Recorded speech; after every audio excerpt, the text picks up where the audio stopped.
Good afternoon, let it all present here. First of all, I would like to thank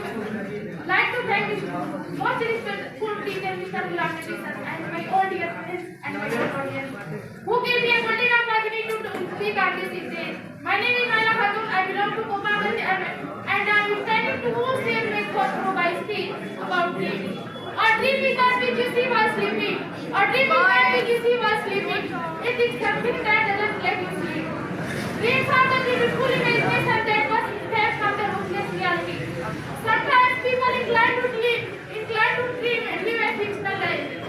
This may be to ignore disturbance and difficulties. They have come across in life. There are other kinds of dreams. Do not let the person sleep until they achieve the aim. It prepares a person to set goals and they achieve the aim.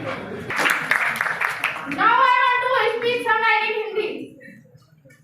खुदा ने उनकी हालात कभी नहीं बदले, खुदा ने उनके हालात कभी नहीं बदले जिन्हें खुद ख्याल न हो अपने हालात बदलने। Very nice. Now I dismiss my topic. Thanks a lot for listening.